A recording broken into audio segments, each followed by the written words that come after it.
What is up? Welcome to the NFL Rundown, Super Bowl edition, brought to you courtesy of Run Pure Sports and Run Pure Bets. I'm your host, Astaire, joined today by Tyler Hicks, and we might have a guest in the works. We will see how that works out. But Tyler, man, so much has been talked about this game so far.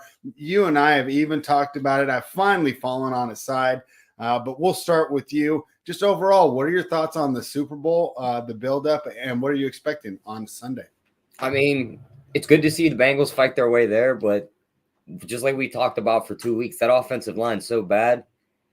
The Rams are just this top-heavy team that have a bunch of defensive guys, too, that are just going to put pressure on them. And you rewatch last year's Super Bowl, it's like Kansas City's offensive line fell apart. Tampa Bay's defense just chased them around. I think there's a very good chance we just see that replicated this year. My Joe Burrow fandom hopes not, but my money is going to be on the Rams. I'll tell you that much. Yeah, all right. Well, we get to go opposite here, Tyler. You know, it seems like the Rams are going to win, right? But I can't go against Burrow the way he's playing right now. Though? This is just like last week's game against the Chiefs. No one's giving him a chance. Yeah. No, I mean, I feel exactly the same way. And it's like, the guy won with 9 sacks last week. The defense seems to be making great adjustments at halftime. I think this defense is a little underrated. And right, like, what do you always message me, right? Stafford going to Stafford? Right? I'm surprised to see you're going with Stafford here in a big game. Are you? It's not as much Stafford; it's the defense against the offensive line. But what about the weapons, though? I mean, there's ways to eliminate a bad offensive line, right? We've seen it happen before. Which group do you think has a better group of weapons? Would you rather have the Bengals group of weapons? Would you rather have your guy Cooper Kupp, who I love so much? No, I'd rather have the Bengals group of weapons because it's Cooper Kupp or bust on the Rams. Like, okay, OBJ does a little here and there, but I would take their number 2 and 3 receivers over him and Van Jefferson. Yeah, if Woods was there, maybe it's a different conversation, but he's not there right now. So give me the Bengals skill players. I think the Bengals have better running back too. Yeah, I agree. I don't think Cam Akers is as good as he was when he first went down with the injury. He looked really good. The Rams have more depth, but Mixon's the best one here. Now, defensive line's an issue, right? Yes. We know the Rams' defensive line is better. How do you expect the Bengals' defensive line to do, however? I think they'll do all right. Maybe they get some pressure on Stafford. They're not going to get the pressure that the Rams are going to get on Burrow, though, I don't think. I just see Aaron Donald, Von Miller, Leonard Floyd. Like, they're just going to be in that backfield all game. All right, and let's go to the matchup that I think could decide this game. Do you believe Jalen Ramsey will shadow, or do you think they're going to mix up the looks? And he said all week, he was like, give me Jamar Chase, give me Jamar Chase. I want Jamar Chase. But are they going to do that, right? A guy like that, though, like, are you going to sit there and tell him he's not going to do that and then piss him off in the biggest game of the year? Probably not. You're just going to let him chase him around. Do you think that Chase can beat Ramsey? Because I kind of do. I do. Yeah. Right. And I think that does a big deal, right? If you're counting on Ramsey to take out Chase still has a big game. Burrow's going to have a lot of options. You're putting a lot of pressure on that defensive line. And we've seen it before. You mitigate these bad lines by how? Running the ball, 3-step drops. I mean, the more these 2 weeks have gone on, the more I'm going to the Bengals side, especially if you're playing against the point spread. Any concern here laying it? Like, do you think that, one thing I'd be worried about with the Rams is that they only win by 3. I mean, do you think it's a blowout if the Rams win? I think there is a possibility they blow them out, but I think there is also that possibility where it's like a 3-point game. And I didn't realize this until recently, Spread. Somebody pointed this out to me in the NBA Discord that you can do this. Mm-hmm. Well, with small favorites and say, we'll just touch on that real quick. Small favorites in the NBA, say +1, -1. Mm-hmm. You could same game parlay the team you think wins and an alternate spread of, say, +10 if you don't think the game blows out. If you think this game's going to end in a field goal and you think the Rams are going to win by 3, you parlay their money line with Cincy +4.5, that gets you 4-1 right there. They kick the game-winning field goal, you win right there. You win a 4-1 ticket instead of getting -110. Yeah, I didn't know you could do that. I didn't know that you could do that too until he pointed it out to me. It's kind of like the old Iron Cross, right? On the teaser where you tease both sides and then you tease the totals. You have a four-way teaser on one game and you're just saying, hey, the books hung an absolutely perfect line Yeah, so I mean, I'm on the Bengals. You like the Rams, and let's go to the chat. We the people agrees with me. He thinks that Joe Burrow gets it done. He likes the Bengals at 31-20. And on Nick's Borea, excuse me if I pronounce that incorrectly, he likes the Rams at 24-16. Tyler, we the peoples goes over the total, but Onyx, he's got one under 48.5. What are your thoughts on the total? I mean, it seems like a low number with these two offenses on the field. I'm just worried we see like a first and second quarter where both teams just got the jitters. They're not really doing anything. Maybe they kick a few field goals, and we go into halftime with like a 10-6 game. Mm-hmm. Well, now you need the second half to explode. So I partially lean under, but I'm going to stay away from the total because there's so many pathways for it to get over and a couple pathways for it to go under. I'd hate to be in front of it and it be a bad beat at the end of the night. One thing I'm betting, Tyler, is the first half under, right? If you like the under, don't you feel like that's a safer way to play if you like the under, the way to go is the first half, I believe. Yeah. What about the old reliable second half will be more than the first half? It seems like people have been betting that one for years. There's a lot of juice on it. Do you like that bet? My only worry, though, is if you like the Rams to just win this game and just walk out the door, take the game over, and just run away with it, they could put up 21-28 in the first half. And now you're sitting there hoping Cincinnati's going to play you catch up and get those points up over. So that's my only worry there. All right. We have the man who's absolutely crushed the NFL this season joining us, the Sports Keg, Jason. There he is. How are you doing today? I got to adjust my camera here real quick. Glad to have you here talking some NFL. How are things going with you? I mean, I had to make one show this year. I had at least a Super Bowl show. Yeah. What's going on? Not much, and I can't wait to hear you break down this game because you've absolutely. I heard a lot of great picks on that Wednesday show. Yeah, you want to give us everyone a quick review of a lot of the things that you gave out there on the Wednesday show? Yeah, so I was just listening to you guys, and I think I basically think the same way Tyler does. I think because of this offensive line and how bad it is, the Rams probably aren't going to have to blitz to live in the backfield. You have to think that Aaron Donald is just going to destroy this line, and then Von Miller's going to come around the other side. So I got a fun prop for you guys real quick. Sorry to cut you off, Jay. Yeah, we know they're going to be in the backfield. Leonard Floyd's had his 11 sacks on the season. You could bet first sack of the game. Leonard Floyd's 11-1. Wow. I know it's kind of just like one of them things like, yeah, if he falls into it, he falls into it. But the dude racks up sacks and he kind of just plays off of those two. He could easily grab Burrow and take him to the ground for the first sack at 11-1. Yeah, I don't mind it. I think that the big focus is on Joe Burrow and how good he's been. But if you go through the playoff run, he's played good, but I don't think he's played great. I think the reason why everybody is blowing him so much is because he has absolutely no time and he's still finding a way. But the Raiders had the ball down a touchdown with 2 minutes to go to maybe tie the game. If Tannehill doesn't throw 3 picks, they blow the doors off Cincinnati. And Tennessee still had the ball past the 50-yard line with 2 minutes left in that game in a tie game to win it. They didn't get it done. But Cincinnati Bengals defense played well in that game. And then the Chiefs started to shit the bed before the half. They should have kicked the field goal going into the half. That ends up being the field goal that ruins them because the Cincinnati Bengals defense plays phenomenal in the second half. And I don't really think that Mahomes played all that well, to be fair. I don't think that he played that well. But regardless, the defense still played really good. And they found the way down 21-3 because Mahomes only scored a field goal in the second half, the offense. I think that if Stafford doesn't turn the ball over, this is probably a rout. And I think that if he does turn the ball over, I still think they're going to win, and they're probably going to cover. I think you're going to see buyback come in on Cincinnati probably closer to game time. It already went back from 4.5 back down to 4. But if you want to bet the Rams, I would just bet them on the money line and not really worry about the points.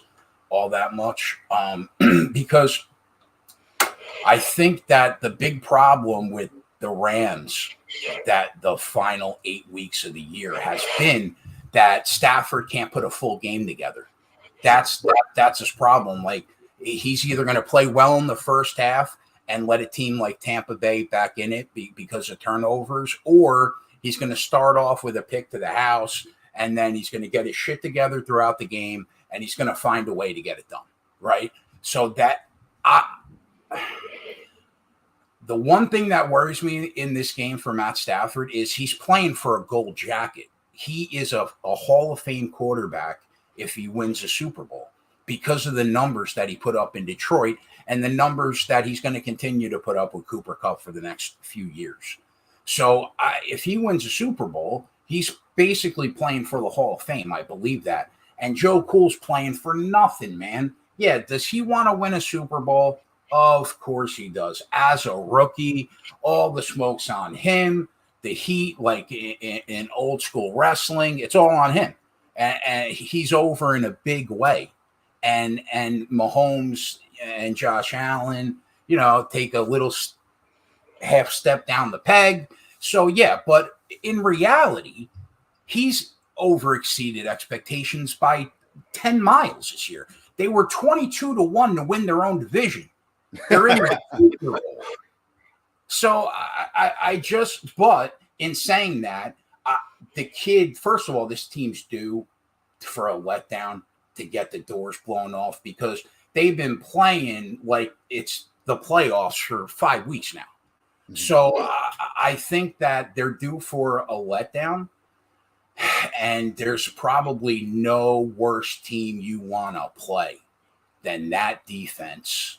And if Stafford's locked in, they're as explosive as any offense in football, and they'll hang 35 on you, and they won't even blink. So I think it all rests on Stafford, and I think that he's going to find a way. I think that Burrow's just eventually, man, you can't get sacked 7-8 times and win a football game.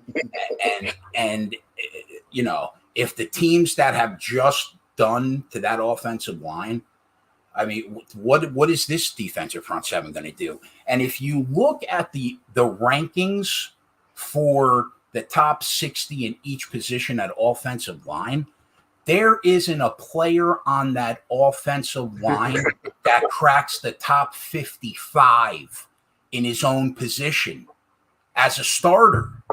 I mean, this spread. We were talking about this. When is the last time? There's a reason why teams don't win Super Bowls with bad offensive lines, because it's hard. And it's got to be 20, 25 years since we've seen an offensive line in football that's been this bad and found a way somehow to get it done on the defense playing timely in the playoffs and on Burrow's back. So all in all, give me the Rams here. I think Burrow's a stud. I think he probably wins multiple Super Bowls if the GM could put the right defense around him and an offensive line. But, yeah, give me the Rams. All right. I wrote earlier this week, and I'd love to hear your thoughts on this, Keg. I didn't give the Rams any points for home field, right? We know that, they are hosting it. But my idea was with all the pomp and circumstance this week, the fact that it's not a normal week where, the Bengals flying on a Friday and play on Sunday. They've been here all week. This isn't a normal preparation week. Even the field dimensions aren't the same with everything going on. The halftime shows, makes the halftime longer. Do you give the Rams any points for home field advantage in this matchup? Not really. Maybe I don't know, a half a point, because this is a really corporate crowd. And most of the time it's people that are from all over the place in the country and out of the country. So not really. I think it's going to be a mixed bag pretty much. What do you think about that, Tyler? Home field advantage. Yeah, I pretty much with Jay, either half a point or nothing. I mean, when the cheapest ticket's $10,000, I don't think you're going to have many Rams fans in the stadium. Yeah.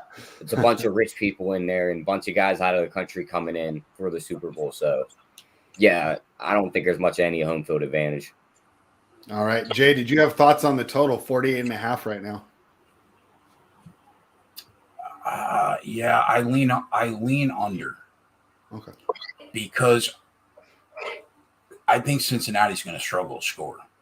And I think they might have a hard time cracking their team total. So if that's the case, I'm going to lean under, but not enough to probably get involved with all the betting options in this game.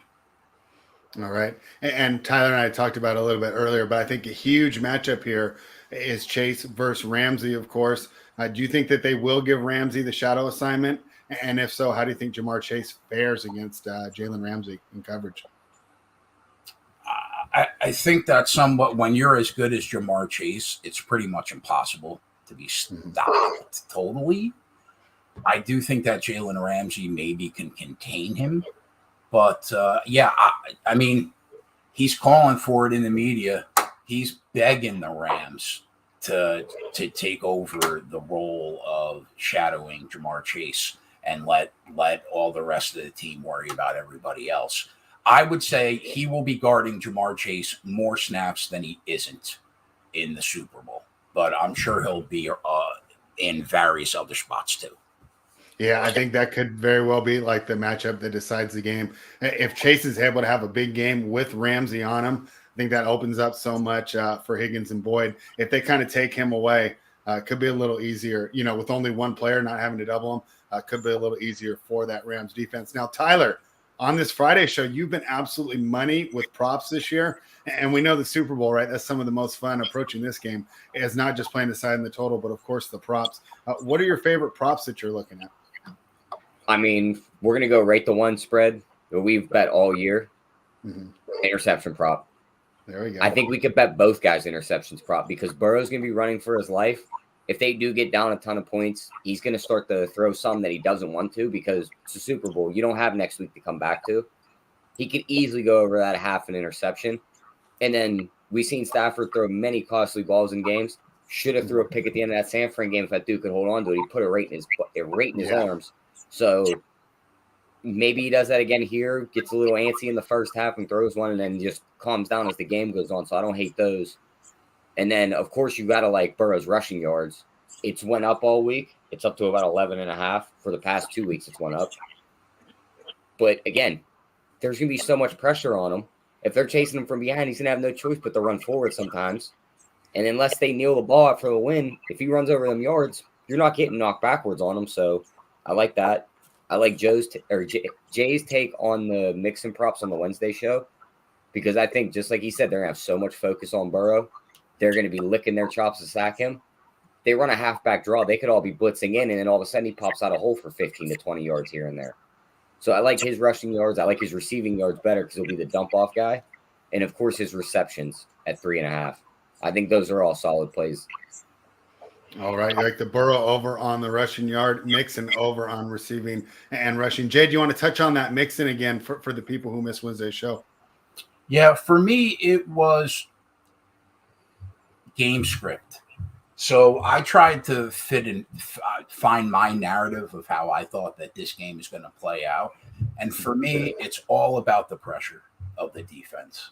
So I went with props that supported that narrative. So like Tyler just said, I agree with him on Joe Burrow's rushing yards. I don't know if I mentioned that on the Wednesday show. I might have. I'm not sure. But I agree with the 11.5 rushing yards. I think that he's probably going to have to be on his front foot and be on those wheels a few plays. And in the same vein, if Aaron Donald is going to live in the backfield and Von Miller and everybody else.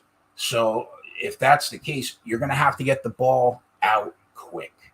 And there have been games where Joe Mixon has blown the doors off his receptions numbers, where you could have had him over 2.5, over 3.5, 4.5, 5.5. So I think that right now he's a big time option, especially in the playoffs for Joe Burrow, because his offensive line is disintegrating. So he's going to be over 3.5 receptions. The cheapest line I saw was minus 130 earlier in the week. Last I saw it was up to minus 145.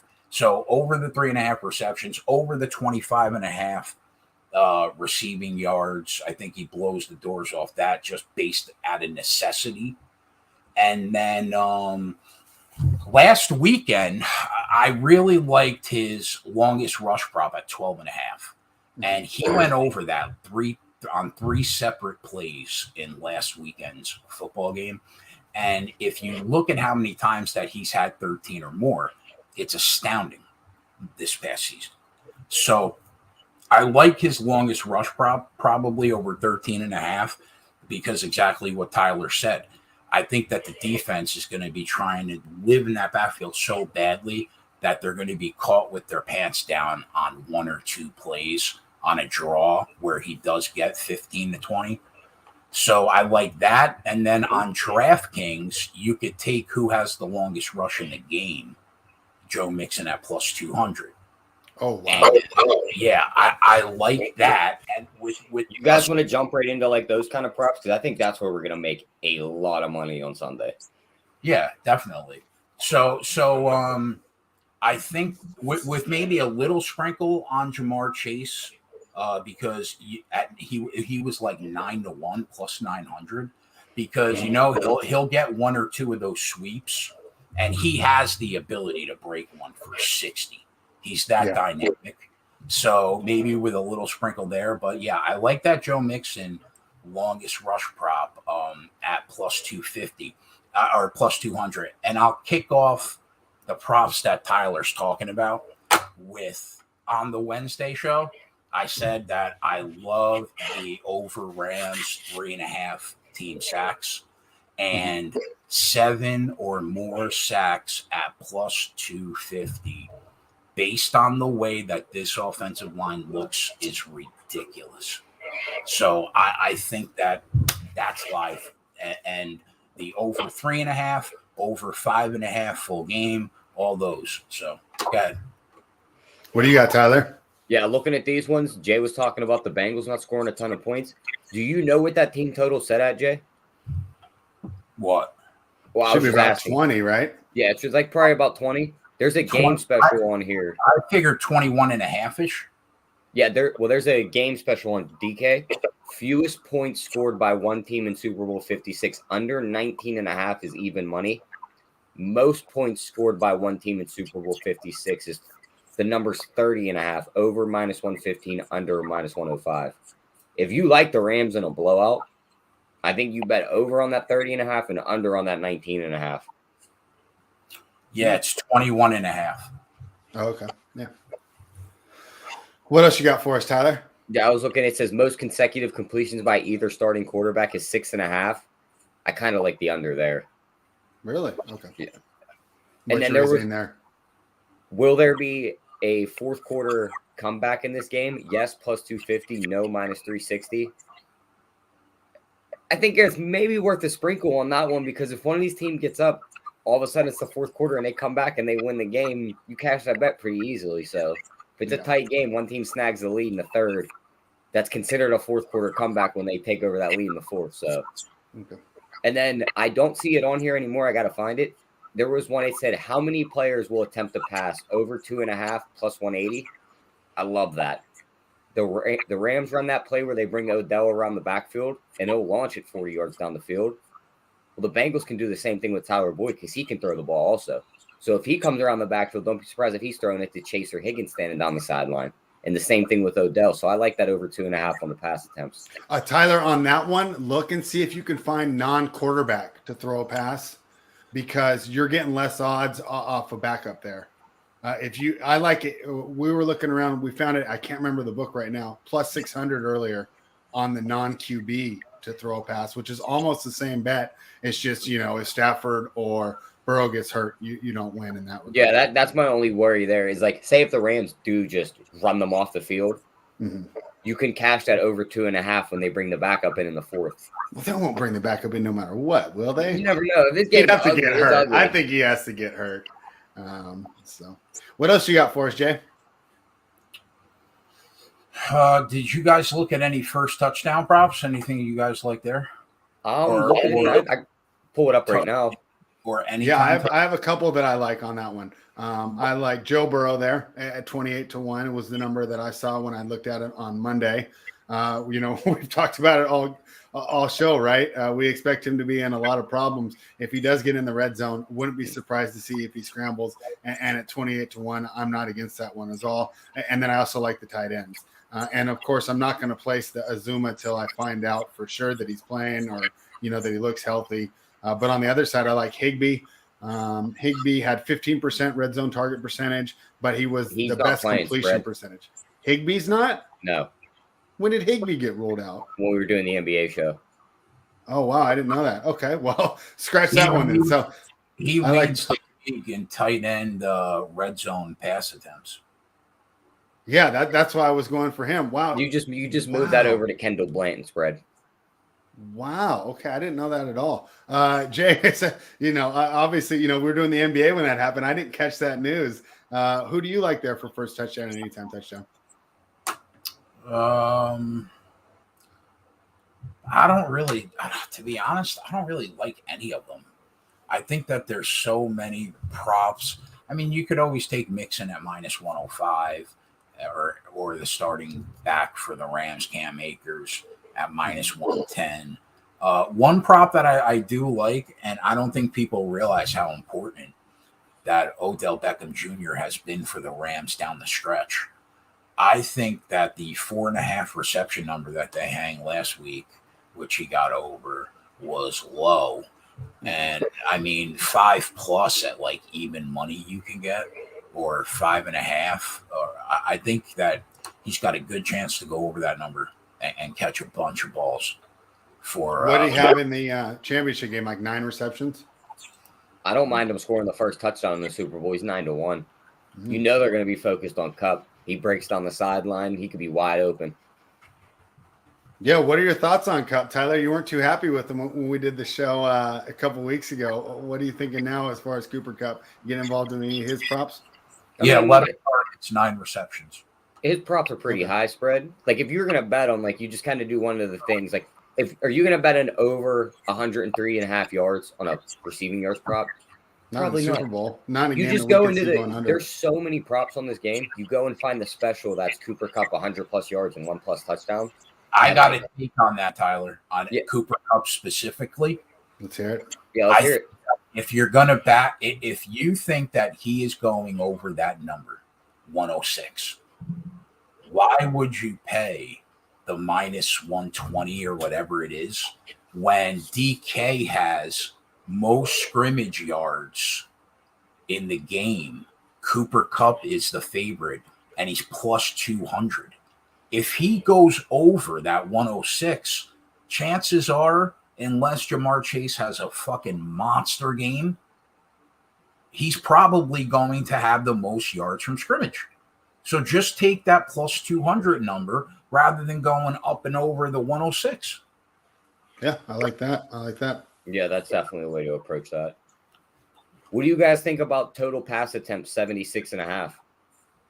Like if the Rams are more of like a pass first team, if the Bengals can't get anything going on the ground, he's just going to keep throwing that ball. That's 70. If they both get above 30 and it's a blowout, Burrow's going to touch 40. So I like that over 76.5 at -110 on the pass attempts. That seems rough though, because if it's a blowout, does Stafford get above 25? I think he's going to get there before he gets the blowout. You know what I mean? Like I don't think it's going to be like a 2-play drive, and they're up 21-0. Okay. What do you think of that one, Jay? So I'm sorry, repeat that. Over 76.5 total passing attempts with both quarterbacks. Over. So what do you need? Like basically 38 each. Yeah.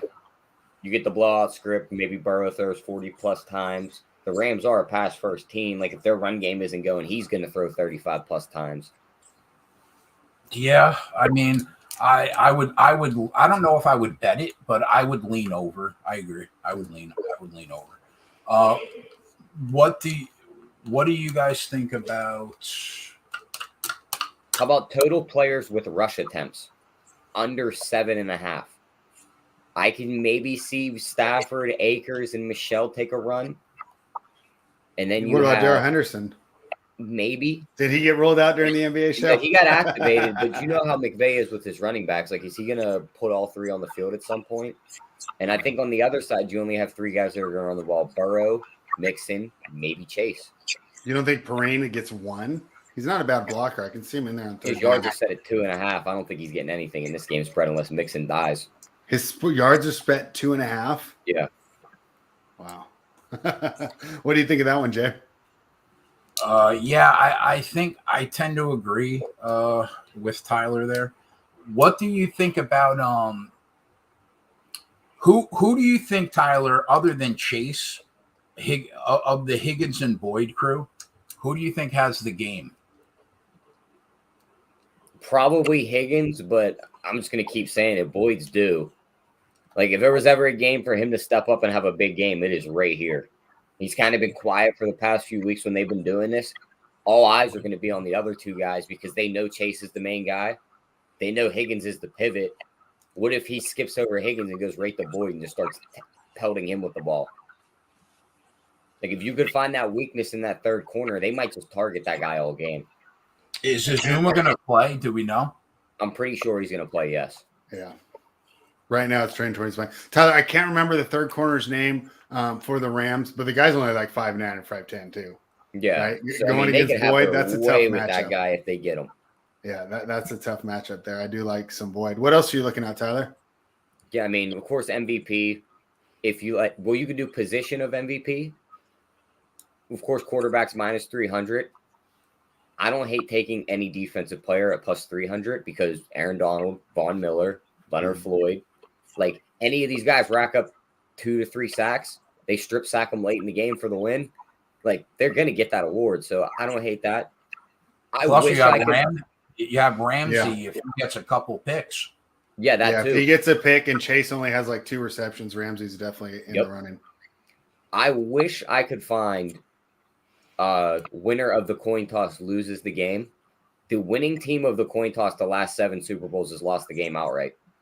Don't ask me how that trend's been built. Such a ridiculous. It doesn't make any sense, but it's like one of the things that's going. You just gotta ride it. Tyler, you want me to give you another ridiculous trend like that? Let me hear it. In the last 7 times when the point spread's been between 3.5 and 4.5, the underdogs won straight up. Yep. There is a prop on DK. I just want to touch on it. Will there be an octopus? 14-1, yes. No, like I don't even know where you get an octopus from at this point. Do you know what that is? LA. No, what is that, Fred? No, that means that you scored the touchdown and then you get the 2-point conversion right afterwards. So you scored the same time. So you get the 8. That's where I think it comes from. Right? So you get the 6 on the touchdown. I thought they meant like somebody's going to be fucking. Yeah. The only reason I know that is it was one guy in the chat I was in just mentioned. In Tyler's defense, they throw octopus on fucking ice in the NHL. Yeah, when there's just a question on the DK book that says, "Will there be an octopus?" Question mark. It's like there's no parentheses that says like touchdown and 2-point conversion. I can picture Tyler like, I wonder what that means. Like my buddy brought it up to me at work last night. He's like, "Is there going to be an octopus?" So I was like, "I have no idea." I just learned that today. It's a touchdown and a 2-point conversion by the same person. Jay, what else do you have? Any other props that we should be looking out for?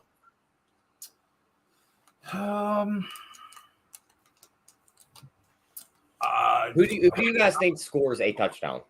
Just anytime. Who gets in? Mixon probably. What do you think about Cam Akers since he's been back? I don't think he looks the same. Yeah, a lot of people say he looks like garbage. But do you think that McVay is going to use him? Because he's like close to basically even money to score a touchdown. I could see that happening too. My worry there, though, Jay, is we've seen McVay do this before. Like, he says nothing about the running backs all week. The game starts, and it's like Akers is listed as the starter. The first whole drive, it's like Michelle or Henderson's under center. And it's like, what's going on? And then that guy just has the whole run the whole game. So that's my only worry about running backs with McVay is he just kind of just picks and plops them in. And as they're the hot hand, he just uses them. So he might be down on Akers after that Tampa Bay matchup. And if one of those other two guys goes in and runs the ball one time and looks great, he's just going to be like, this is your job for this game. Like, we're not going to give it to the guy who looked bad last week. Yeah, this sounds ridiculous, and this is a betting show. And I would never, ever, ever tell anybody to bet a 4-leg parlay in their life. You shouldn't do it, ever. Don't do it. I'm probably going to have 2 4-leg parlays with the final leg in each being the Rams money line and the Bengals money line, and throw a few hundred on each of them at 15-1 to try to get like a 5K score either way there. With the UFC on Saturday. But I would advise absolutely nobody to do that on earth. I found one prop I really like. I think you guys will like it also. Joe Burrow's yards on first completion. Under 9.5 minus 115. He's going to throw like probably a little dump off. They're going to get like 4 yards. I don't see him throwing the first pass for a first down. Do you guys? Like you look at the Titans game, you look at the Titans game, you looked at the Chiefs game. Well, here's the thing, Tyler. They are very run heavy on first down because of how bad the offensive line is. They don't want to be in second and long to have to throw the football with that offensive line. So if Mixon gets 5 or 6 on first down, if they come out and run the ball, then you're in a position where, oh, no, you're not. No, you're not. The fuck am I saying? Oh, wait, did you say, will it be a first down? No, his yards on the first completion. So it could be it could be the second drive when he throws that first ball. Just under 9.5 yards. Say they do run the ball on first down, Jay, and he goes backwards for 2 yards. Now it's 2nd and 12. He throws an incompletion. Well, now it's like, all right, they blitz the hell out of him on 3rd down. Here's the mix and dump off for 6 yards, punt your ball. Yeah, I mean, listen, it's hard to mind a play like that when the offensive line has been playing as badly as it has been. So, yeah, your worry there is that he hits Chase for the 3-yard reception, right? And Chase turns it into 15. That's the only worry, though, but I don't see it happening that early in the game. Like, those plays took a while to develop in every game they've played in the last few weeks. Like, Tennessee's game was ugly until Chase caught that screen in, like, the 3rd quarter and ran 70 yards. And then, like last week, you've seen a lot of dump-offs in the first half before they started moving the ball down the field. So I like that under 9.5 yards on his first pass completion. They have Stafford set at 8.5. I think they should be flip-flopped. Stafford should have the higher number. All right, we'll get football out of the way, and then NASCAR season, baby. Hit the first race last weekend, and away we go. All right, Jay, for those who don't know, do you want to let them know what's going on with the live show package this weekend? Yeah, it's basically 10. Anybody that's watched me and Spread and Tyler for the last 4 years doing the live shows, it's basically $10 a week. They're super profitable. We got out of the gate really hot. We hit like 8 of the first 9 shows where we made money. Little step back last weekend, although Sunday we had a big day in NASCAR. And yeah, it's basically 20 to 25 hours of content every week.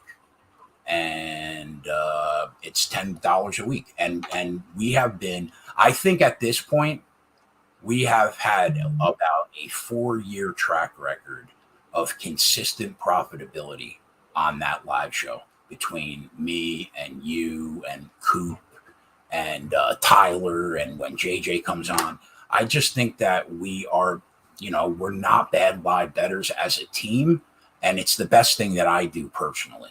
So I encourage everybody to sign up. It's $10 a week. We had NASCAR season really kicks off next weekend, and we made money in 30 races last year on Sundays, just the Cup Series, and we made a ton of people money. So I think it's worth it. I know you guys think it's worth it. Hopefully the people think it's worth it. All right, so hopefully people will take advantage of that. And, of course, you will be live tomorrow night for the UFC. So that, of course, that's maybe where you get those first parlays started. Right? Jay, do we just give out the how do I want to phrase it? Just like the auto bet parlay, we'll call it for the weekend. Adesanya and the Rams at plus money. I mean, it's one of those things like I think we just have to bet it going into Sunday, and if he wins the fight, you just hedge on the Bengals. If you go, you know what though, Tyler? I think you just you take them Adesanya inside the distance in the Rams because you get a little better value. Yeah. No, I just don't see it, man. I don't see how Bobby could hang in there for 5 rounds with him. He couldn't do it last time. I haven't seen enough evolution in his fight game the last 2.5 years to make me think there will be a different outcome this time around. So I think it's easy inside the distance. All right. Jeff Coley asking, do you have an MMA bet show? Yeah. You guys go live tomorrow morning, right? No, tonight, right? MMA? Oh, tonight. Well, yeah, we do a DFS and bet show for the pay-per-views. Tonight at 10 o'clock, me, Title, and Draft Sheet will be live talking about the card on the Run Pure Sports YouTube channel. I'm going to start doing main event breakdown videos again now that football is over, basically. And then obviously Coop and I will be breaking down NASCAR. And then Sunday I'll be live. Probably go live about an hour before the game starts. And everybody is welcome. Anybody that wants to come and hang out on the show is welcome to come and hang out. Both of you guys, JJ. All right. If you guys don't have plans, let me know. All right. Yeah, maybe even sneak in there before I head out. Tyler, let's say there's a couple viewers out there, right? They've been betting underdogs in the NBA all week. They only have 2 units left, and they want your prop and Jay's prop. What is your best prop bet for the weekend? That under 9.5 yards on Burrow's first completion. That stood out like a sore thumb to me right off the bat. I could just see the dump off happening on maybe they might run the ball the first 2 plays. Then he dumps it off to Mixon on a little screen pass and gets 2 yards and cash that ticket. So that's my play in this one. All right, Jay, what is your best bet for Sunday from a prop perspective? Probably Joe Mixon receiving props and Rams sack props. All right, well, there you have it. Jay, thank you very much for showing up. The Sports Keg finally makes an appearance, and it was well worth the wait. I want to thank everybody we saved him for the biggest us. game of the year. Yeah, that's how we do it here, right? You keep that trump card in your pocket. Thanks for everybody joining us. Remember, if you're not a member, how can you not be a member? Head on over right now. Use the promo code SB56. That gives you access to the DFS side, the Saber Sim, and of course the Run Pure Bet side. That's the promo code to use to take advantage of all this, and as well as like the video, subscribe to the channel, and run pure.